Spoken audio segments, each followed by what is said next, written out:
What revenge of yours hit the victim way worse than you thought it would? To the point you said, maybe I shouldn't have done that. I'm still mad at myself for this.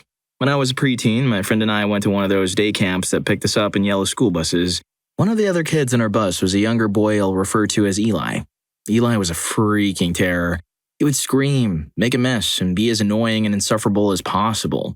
Riding the bus with him was a nightmare for everyone involved, most of the time. So I came up with this idea. I found his family in the phone book and called up pretending to be a camp counselor. I told his mom that he was misbehaving on the bus and that he would either be disciplined or kicked out of the camp if he didn't stop. She bought it. She said she would talk to him about it. I felt so freaking smart. Until the next day when a quiet, sullen Eli showed up with a black eye. Uh-oh, well, he should have called CPS instead. Story 2. Coworker and I had a friendly prank war spanning 2 years. Close to the end of our war, he iced my car. Icing involves taking the hose to the parking lot every half hour and spraying a light mist over your victim's car when it's below zero out. I finished my 12-hour shift to find a car encased in 2 inches of ice. My revenge was, I thought, both more inconvenient for him and less freezing for me.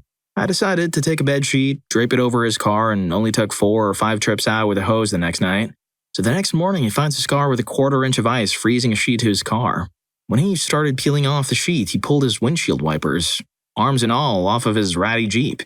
I got a very angry phone call. I felt bad. The unwritten rule was embarrassing or inconvenient, no damage. I paid for repairs and he got his revenge. He planted a dozen pieces of smoked herring throughout my car. It took me 6 months to find the last piece, hidden under the carpet under the back window of my car. I can still smell it. I don't even own the car anymore. Story 3. When I was little, my friends kept pointing at the little girl in the box of the board game Operation and saying it looked like me. So I pointed at the big fat guy and said, "That's your mom," and didn't realize she was behind me. Story 4. I don't know what it was, but a lot of the boys in my 6th grade class thought it was hilarious to try and trip people. They'd get your back no matter how careful you were. Well, I was pretty good at avoiding it, but when I was in gym class, this kid named Joey got my back hard. I was dribbling down court and he nailed me. My face planted hard. So I thought about how to get him. And I got him at lunch. He was holding a lunch tray, so his hands weren't as useful. He nailed a table and lost a tooth.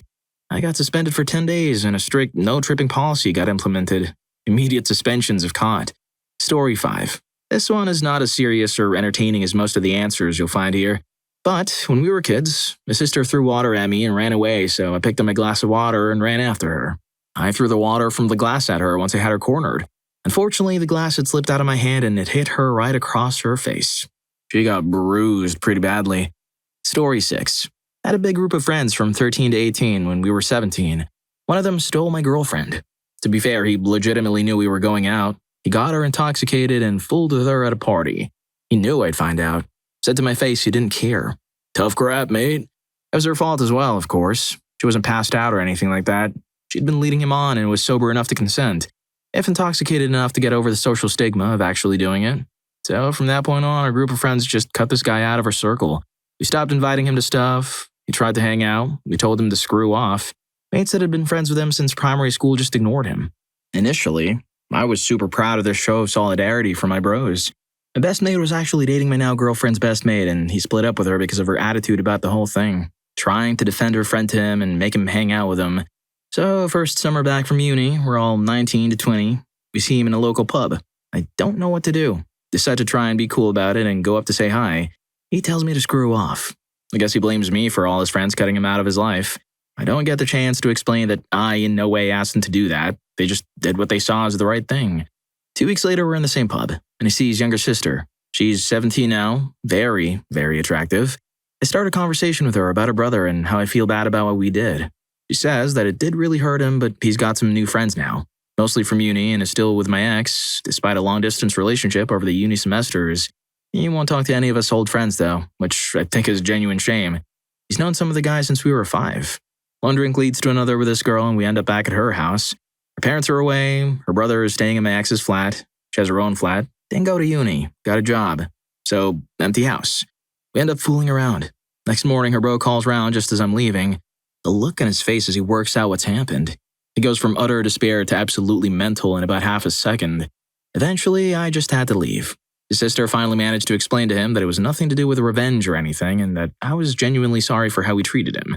I don't know if she told him the whole conversation we had about how I'd feel bad as I didn't want to upset him anymore, and she convinced me to come back to hers by saying she was her own woman, could make her own decisions, and he wasn't due to be home at any time. If he hadn't randomly turned up, I hope he'd have never known. He still won't accept my Facebook friend request, though. It would be better if he had said, "Tough crap, mate." Story 7. I guess revenge implies thinking out the act or some time between acts. But at the age of 14, I was rolling up the hose in my backyard with a friend since my mother told me to. The two girls next door were playing in their backyard and came over to talk. One 12 or so, the other around 7. The 12-year-old happened to be standing on the hose and I asked her to move. She did not. I pulled the hose hard enough to make her fall over. At this point, the 7-year-old screamed and ran right at me and bit me. She was not letting go. I could see my shirt stain. I grabbed her head and tried to pull her away, but nothing. So I just full-on punched her. I was or am not proud of this, but it had to be done. What was worse is that the house was owned by a local church where I happened to go to Boy Scouts. Everyone quickly knew I had punched a 7-year-old and given her a black eye, but no one cared why.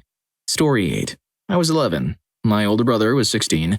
We would fight and argue, but one time I was running up the stairs away from him and he whipped the back of my legs with a long rubber chew toy. It left a pretty big figure-8 shape welt on my legs. I knew he was faster and stronger than me, and I knew if I tried to attack him, he'd stop me. So I grabbed a flathead screwdriver and held it over the stove until it was red hot. I ran up to him and very openly went to harm him, knowing he'd stop me. He grabbed my wrist to stop my thrust. As anticipated, I pushed the red-hot head of it into his forearm as hard as I could. Man, I was crazy as a kid. Sorry, Mike.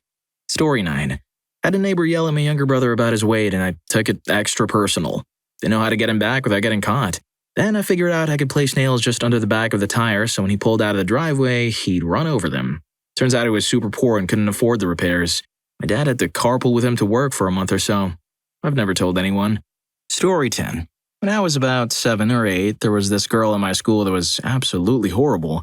We'll call her Cindy.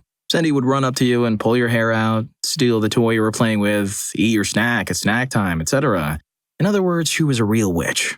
One day, as we were finishing up recess in the playground, she came up to me, pulled my hair, and took some with it. That was the last straw. As the teacher was gathering everyone inside and wasn't looking our way, I grabbed Cindy by her pigtail and dragged her over to the playground. Now, this playground was built weirdly with a sort of enclosed area in the middle of 3 bridges that formed a triangle that you couldn't get out of. Sometimes, us bigger kids would jump in there during hide and seek and climb out later, but Cindy couldn't because she was shorter. So I picked her up and threw her down in there and left to go back inside. It wasn't until about an hour later when the teacher realized that Cindy wasn't in class. I didn't say where she was, and it took them another half hour to find her. I got in trouble and had to spend the next week in the principal's office. I lost my Game Boy for a month. But Cindy never messed with me again. Story 11. Way back in elementary school, a friend threw a piece of chalk that hit me square in the forehead. It was the most humiliating moment for younger me, as everyone who saw that started laughing their backs off. Kids are mean. I plotted and planned my revenge to get back in the exact same fashion over the next couple of days. One fine day, weapon in hand, I found him perfectly placed to chalk throw away from me. I yell out his name and quickly launch the projectile. He spins around. For some reason, he had his mouth open as he looked at me, and the piece of chalk flew directly. His eyes widened and he starts choking. I stood frozen in shock as he fell on his knees, coughing. Luckily, somebody grabbed him from behind and thumped his back, so he swallowed the piece. An adult walks in, cannot remember who it was at the time, but she looks at me and asks what happened. At this point, I'm shaking, realizing that I narrowly ended my friend. I say it wasn't meant.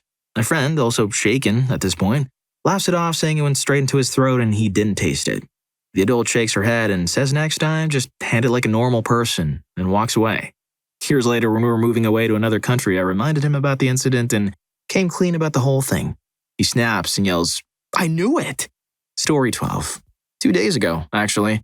In my football, I know, game, this one clumsy defender kept catching my ankles seconds after I would pass the ball away. One play, he was clearing the ball and I just wanted to lay the kid out. As he was on his plant foot swinging, I hit him with my shoulder hard, and as he was falling, he grabbed me and took me down with him. I landed on his arm and it snapped like a twig. I feel awful. Story 13. High school. Now, this poor kid I used to work with at Wendy's, Kevin, he was a juvenile delinquent. He was a few years older than me, a little bit bigger than me, had nasty tattoos on his neck, and supposedly was out of jail on work release. He tried to be a tough guy and pester me whenever we worked together. Stuff like generally talking smack unprovoked, getting real close up in my face, and that stands where you puff out your chest and pull your arms back like you're gonna swing. The most irritating thing was when he would walk right up in my face, then flinch like he was going to throw a punch at me, and just laugh and say some rude crap. I got along with just about everyone at work, and he did, somewhat, but we just did not fit together. One day the exchanges between us were so apparent and obviously stressed, everyone working was talking about me fighting him. I dispelled these rumors as I wanted to keep my job, but my destiny on this day said otherwise. First was the back door incident. The store had a large back door with a peephole in it, and it could only be opened from the inside. There was a buzzer outside that employees would push if they wanted back in. Well, Kevin was locked outside and his patience while awaiting his re-entry had run out. Instead of tapping the buzzer, this guy was mashing it and holding it down while everyone inside went crazy. We were all busy and I was running to the back to grab some heavy boxes. Holding these boxes, I was going to open the back door while it walked past. I tried to push on the door, but it wouldn't open. I leaned into it, but couldn't push much more because of the boxes I was holding. I was in a hurry, so I yelled, "Get back, I'm going to kick the door." He did not hear me over the loud, constant buzzing. I gave that door a swift, "This is Sparta!" kick, and it opened about 3 inches, then bounced closed again. What the heck? I kicked it again, and it opened, revealing a bashed and somewhat upset Kevin. He had been trying to look in the peephole when I kicked the door. I had just broken the crap out of his nose. He was mad. Immediately, I started apologizing and backing away from him, but he came at me like a rabid monkey. Quickly, we were surrounded by employees and separated. I was told to go up front and manage fries and to not come into the back of the part of the store until Kevin left for the hospital. Then the final event. Less than 10 minutes later, I was working the fries, which entails grabbing a metal basket out of boiling hot oil and dumping the fresh fries into an adjacent tray. I was doing this, and everyone around me was talking about how I just broke Kevin's face. On his way leaving our store for the hospital, he decided to come right up to me again and try to instigate a fight while I was dumping some fresh fries. Kevin pulled a signature move while flinching at me like he was going to throw a punch. I retaliated by returning my own flinch for the basket I was holding. I didn't actually hit him with an incredibly hot fry basket, but I forgot about the boiling hot oil still clinging to the basket. When I flinched at him and shook the basket, tiny flaming hot drops of grease splattered on his face and neck. I had just broken his nose on accident, then threw boiling hot oil in his face on accident. Instant fight. On the ground. I'm a wrestler, so his freshly broken and burned nose was just smashed and wiped across the dirty floor for a few seconds before it was broken up. He was an absolute mess.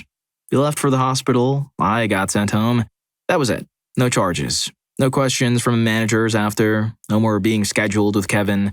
Not even any paperwork about 2 vicious assaults and fights in the same day. I felt really bad, but simultaneously kinda justified. Both incidents were honest accidents, which could have easily been avoided if you weren't such a schmuck.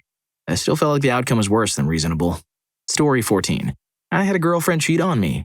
Lie about it when I confronted her and gave her the chance to come clean and work through it and stalk me after I broke up with her. We were quite young, so it was all very over-dramatic. But I did love her a lot and was hurt by what she did. At the same time, I was very done and not interested in reconciling. She didn't get the hint. I asked her nicely many times, then not so nicely, and demanded she screw off. She would, for a while, but then she'd show up intoxicated and try to pick fights, insult me, and be sincerely hurtful. I eventually had enough, as you do. I told a couple of choice people in her school, different to mine, what she'd done. Thought she'd get dragged for it, and that would be that. Well, turns out she was a witch in all other aspects of her life, too. Apparently, she was loathed at school, and people jumped on the snooze like starving beasts and fresh meat. I had texts and IMs from people I didn't even know asking to confirm the news, which I ignored because I was really done with the whole situation by now. I eventually heard from other friends at that school that people had not let it drop and had even stuck posters around the school with pictures of her, announcing what she'd done, offering her, services with her phone number, photoshopping bananas into her, etc. It was brutal. And she had to change schools in her final year. I did feel a bit bad. If I'd known it would go that far, I might have rethought telling those people. At the same time, she hurt me badly. She refused to leave me alone despite months of chances, and the other students reacted so viciously because apparently she was a total schmuck to everyone in the school, so I don't know. I sure as heck didn't expect that, though. Story 15. Some girl hit my car in a hit and run. There was a witness to the crime, so the police were able to track her down. I was asked if I wanted to press charges. I went for it. Turns out she had no license or insurance. She kept trying to fight the charges, but wound up getting sued by my insurance, having to pay me restitution via the court system and 4 separate charges between all her crimes, all of which included a decent fine. She was some 18-year-old single mom. I felt super bad by the end of it. Story 16. Million years ago, I worked in a large clothing store. This one girl I worked with would slap you on the back or pinch your arm or whatever as if it was a friendly gesture. It hurt. I don't know if she was pretending to be nice or was simply stupid, but was very unwelcome, and I imagine I told her so, but honestly don't remember anymore. What I do remember is one day I'm heading up to the escalator and there she is ahead of me. So I walk up, and as I'm going past her, I give her hardest, friendly slap on the back I could. I may have gone a little overboard as she almost fell forward and definitely gasped in surprise. I don't think she ever came within arm's reach of me again. Story 17. My best friend slept with my son's father while I was pregnant. Then she got on substances and went to prison. I found out. I'd been helping her mother care for her daughters, writing to her each week, visiting her twice a week, putting money on her books, everything. I wrote to her, told her what I had found out, and then cut all contact. The only thing I continued to do was help care for her daughters. I cut off all emotional support when she needed it the most, even when she was transferred into the federal system and went states away. Returned all letters, refused all phone calls. She was released a year or so ago. I did not pick her up as originally planned. When she showed up at my house to collect her daughters, they were afraid of her. Now, I feel like I may have been mean. She wasn't thinking properly when she decided to sleep with my son's father, and I wasn't a very good friend when it counted. Either way, we're on speaking terms again, but I keep her at arm's length. We mostly just communicate for her children's sake. If you're enjoying the video, don't forget to hit that subscribe and like button for more videos like this. Story 18. During a rough patch with my now ex-fiancé, he admitted to me that he had been cheating on me and was involved with someone else. At the time, he was the general manager of a company that was being sold, but none of the employees knew as the company needed to be up and operating through the sale, at which time everyone would be out of a job, including him. But he was getting some big money for his efforts.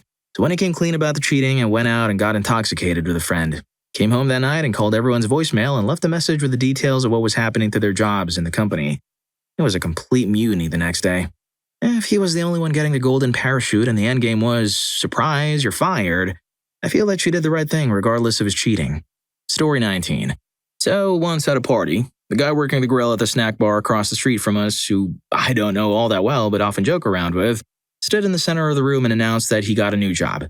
And I immediately quipped from the back of the room, "You flipping burgers at Burger King now?" And the whole room exploded with laughter. I felt like a schmuck immediately. I didn't expect the reaction. It wasn't even that funny. It was bad enough that I interrupted his moment, but I just expected him to laugh and shoot a joke back my way as usual. I still cringe when I think about it, and how his face dropped after waiting around uncomfortably for the whole thing to go down. He was a cool guy. I apologized and everything afterwards, but we never joked anymore, and he started avoiding me not too long after.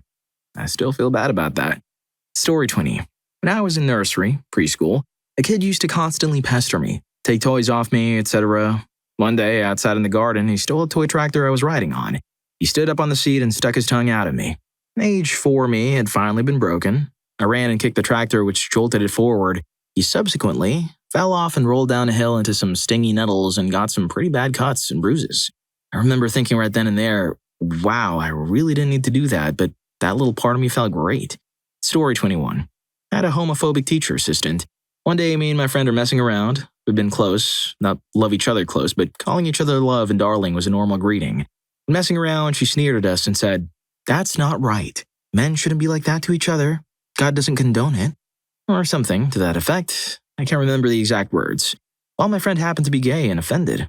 I happened to be fairly camp and wanted to make a joke out of it to try and defuse the situation. Only this treatment continued and we got treated like dog crap by this person. So we did the logical thing. We made posters and created a homosexual club. Handed out leaflets and put the posters everywhere. When we handed her a leaflet, she was in front of a lot of people and simply refused to come. We found it funny as heck, because screw this witch. Then the principal came around because he was interested in the club and the leaflet. Oh, and because there was a clause written in small writing that said, "We reserve the right to tell homophobic people to screw off." We explained the situation to him and he warned us that he would look into it. End of the week, we found out that this teacher assistant had not only been fired, but barred from working in any school again. A teacher, as it turns out, was battling for the other side, and he had already reported this behavior to the principal in the past, just that they needed more proof. I felt really bad over the weekend. I made a woman lose her job in her profession. Then on Monday I came in and every single teacher had a copy of my leaflet and was laughing their backs off, so the regret slowly wore off. Story 22. I was living in a house with 5 other people in college and ended up dating one of the girls for 6 months. I come home one day and she's showing some guy around her house who's her tutor.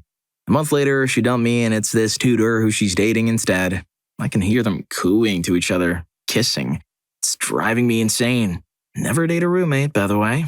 Every time I go to the bathroom, I see his toothbrush there. So in that state of mind, I decided the best revenge would be to take his toothbrush and scrub the toilet with it. And I did this multiple times over the course of a couple months. At the time, it felt like justice. Now it seems super childish, and although I don't know if he ever got sick, I'm worried what my actions may have caused. Besides, it was her I should have been mad at, and not this guy who probably had no clue. Story 23. I removed the batteries from a friend's air conditioner controller as a joke once and forgot about it. I then got a phone call from my friend a few days later asking me if I did it. I finally fessed up, and it turned out her mom had called the aircon company demanding they come out and fix the air conditioner since it wasn't turning on, until they asked her to check the batteries, which weren't there. Story 24. I was jealous of a kid in my senior year creative writing class, high school. We had to submit weekly fiction pieces, and everyone in class would read each other's stories and discuss in class. This guy never wrote his own pieces. He actually had the guts to submit short stories he found online. Our teacher was not technologically savvy and way too trusting of his students, so it was never obvious to him. The kid received glowing praise every week in class, and it infuriated a lot of people to sit there and watch the teacher gush over this fraud. I finally decided to do something and snitched. He was nailed for cheating and failed the class, resulting in a failing grade for his English requirement. This was problematic for him because he had applied early decision to one school and it was now late into senior year when he could no longer apply to schools. Because of a failing grade, this crushed his GPA, and somehow the university was also aware of the cheating. They reversed their admittance and he had to spend a year at home. During that year at home, when he otherwise would have been at school, he was hit by a car and is now paralyzed. Story 25. Last year I was driving on the service road. Not all states have them, but they run alongside a highway and allow drivers to get on and off them. I was driving 50 miles per hour, the speed limit, when some schmuck came flying up behind me going at least 70 miles per hour. Instead of going around me, he gets right up on my tail, puts on his high beams, and honks his horn. I wasn't going to go any faster for their sake, but my turn was coming up anyways. I made sure to take the turn slow enough to pass them off. Lucky enough, they were making the same turn. When he got in the other lane to finally pass me, I sped up and acted like I wasn't going to let him pass. Of course, they sped up very quickly and I left off my gas. What they didn't know was that there was a major dip in the road coming up. They hit at full speed and came about 1 foot off the ground. When they landed, I saw sparks and their bumper was hanging off as they pulled over. I feel bad for baiting them into that because someone could have been seriously hurt, but at least the schmuck learned their lesson. Story 26. When I was younger, my sister, practically best mates now, was the most annoying little crap. Hypocrites in arguments, always got her way, didn't listen, etc. One day I'm watching TV and she grabs the remote and changes it. Says a load of crap, so next to the bed, TV was in a spare room for us, there was a load of plugs. I unplugged one and swung with all my 10-year-old force into her ankle and told her to stop being annoying. She fully cried and fully bruised her ankle for like a week. I felt so bad because I thought it would be like hitting her with a ruler type of pain. By the way, we live in the UK, so those plugs are heavy and have 3 teeth. Story 27. I had a really bad teacher in middle school. Like, he would teach us skip over most of the lesson and tell all of us how dumb we were for not having a clue how to complete the assignments. It was unnecessarily mean. Wouldn't answer questions about what he was teaching and also was really creepy around the girls. I don't really remember what the final straw was, but we decided to mess his truck up one day. We got a funnel and dumped a crap load of sugar in his gas tank. What we didn't know was his wife was pregnant with her second child, and the financial burden of buying a replacement vehicle and a teacher's salary caused them to lose their home. Story 28. In high school, I had this shrew of a biology teacher. She exploded in anger for no apparent reason. Gave detention like it was nothing. We hated her. Part of biology was intimacy education, and she explained it using the flowers and bees method. Suddenly, she went on sick leave for a couple weeks, but eventually came back. After some time, we learned that she had a miscarriage. We immediately knew this was our way of prepubescent payback. Every biology class, the whole class, and I, somewhat upfront, asked if she could explain the flowers and the bees again. After a couple of times, she snapped, started crying, stormed out of the classroom never to be seen again. Immediately, we realized we went way too far. I eventually heard she quit teaching altogether and even was institutionalized for some time. Even 25 years later, it makes me feel bad. Story 29. Got a coworker fired for incompetence. A manager wouldn't do it, so I saved up 3 months of failures, just documenting them all. I then took this to my director and got the woman fired. She was very unqualified for the position we held and was an absolute schmuck most days. She posted all sorts of crap about being an independent woman, how she was proud that she was able to support her 2 fatherless kids. She would often say things like, "If we didn't have a woman in this office, nothing would ever get done." After doing something like changing the paper towel roll in the break room, which, of course, was something her cleaning staff was already paid to do. She just liked to do things she was actually capable of. One time, she was supposed to give a presentation at a hotel conference room and made it all the way past hooking up her laptop to the projector before she realized she didn't have the file on that laptop. It was only saved locally on her desktop in her office. You'd think we could just remote into it and grab the file? No. She's one of those schmucks who turns her enterprise workstation off. It was super embarrassing for her company. She was my Uber driver last week. Story 30. When I first became an electrician, an older journeyman decided to teach me not to leave my stuff laying around by taking 50-plus small zip ties and encasing my lineman's pliers or clines. He was also trying to tell me I needed to buy some dikes or diagonal cutters. A tin auger saw all of this go down and quietly gave me a very long, heavy-duty zip tie and suggested I put it on his truck's drive shaft so he'd spend time looking for the noise. The older journeyman didn't show up for 2 days after I put the zip tie on because his truck broke down on the way home. Apparently, the zip tie got hung up in his drive shaft, transmission yoke, pillow block, differential yoke, all got destroyed, which also took out the exhaust system just after the headers, and he managed to crack the fiberglass dual fender on the passenger side. Ended up buying a new truck shortly after that, and I never told him about the zip tie. Story 31. In high school, would be late elementary in the US, I guess, there was this kid who wasn't unpopular per se, but a little awkward. Last day before the summer holidays, he plays with us during the morning break. Things got a little rough, and there's some light wrestling involved. Nothing too serious. No one got hurt, except some red ears. But the kid turned out not to be the silverback of our schoolyard. We walked back into class and continued the day as any other. Get on the bus home. They still being a little sour with the rust. Start enjoying our summer holidays. Yay. A week later, my dad summons me into his study, fuming and enraged. He got a letter from the kid's dad, according to which I'd beaten the boy up so badly that he came home sniveling. According to the letter, he was in so much pain that he could barely walk. The letter laid out in detail how the boy would not be able to enjoy the family we're going on the first day of summer despite his grave injuries. I was expected to better come up with one hell of an injury because otherwise we'd get fire and fury from the police and the lawyers. After some frantic back and forth shouting, my father eventually believed me that I didn't, in fact, roughen the guy up.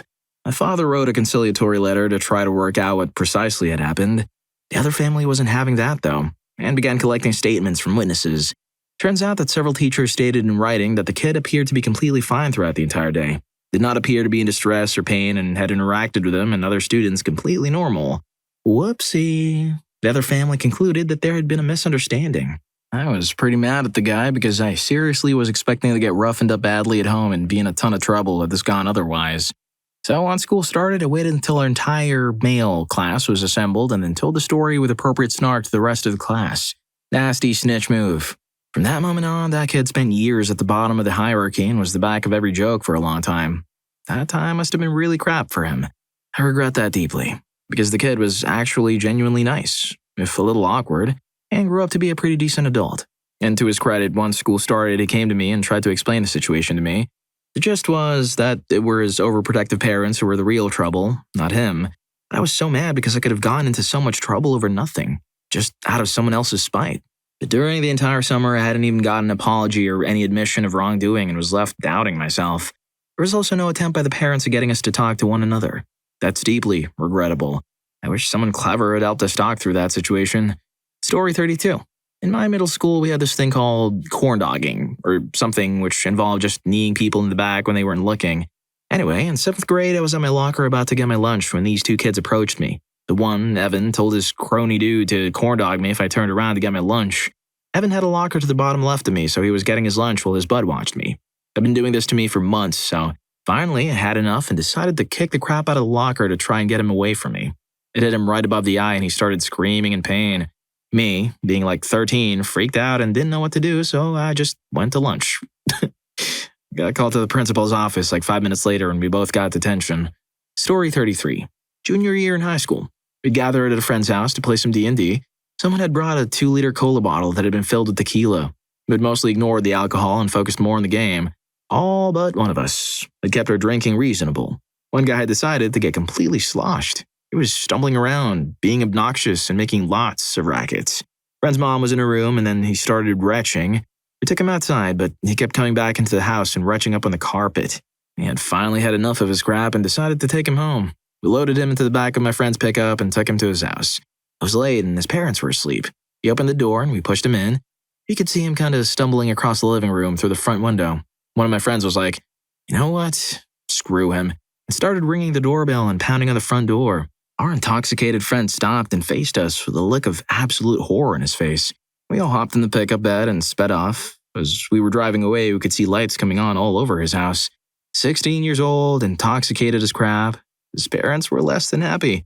We didn't see him for a long time. We probably should have just gone outside with him, locked the door, and stayed with him until he had settled down and sobered up a little. Kind of felt sorry for him after his parents had gone through with him. Story 34. When I was in middle school, I kept being jumped on by one of my classmates. I'd hurt my back prior to all this, and I'm not the skinniest person as well. Knowingly, he kept jumping on my back. Eventually, I got pretty angry. The next time he jumped on me, I ended up pushing him down onto the ground and axe-kicking his teeth out of blind anger. Not the smartest move because I broke one of his brace brackets. Felt really bad afterwards, but my back healed soon after.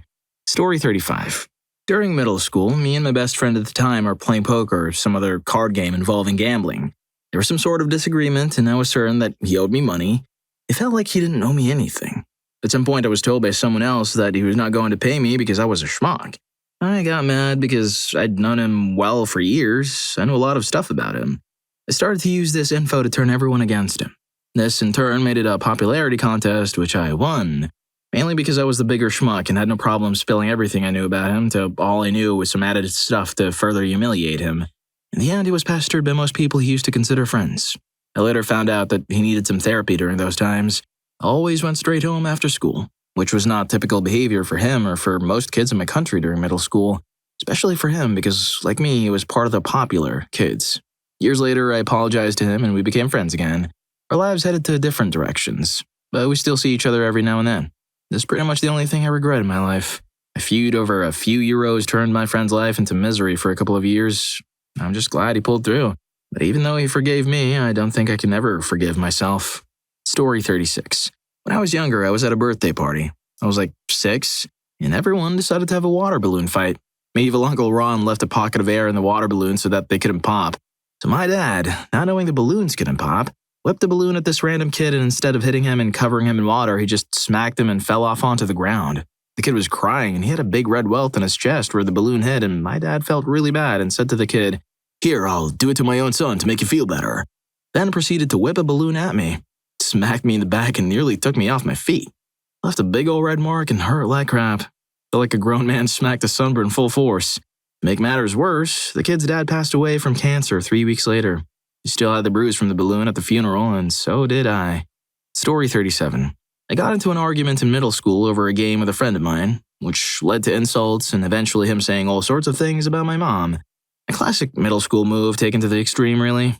I wasn't really saying crap about his family because it never really bothered me when people talked crap about mine, especially if it was unfounded, like in this case.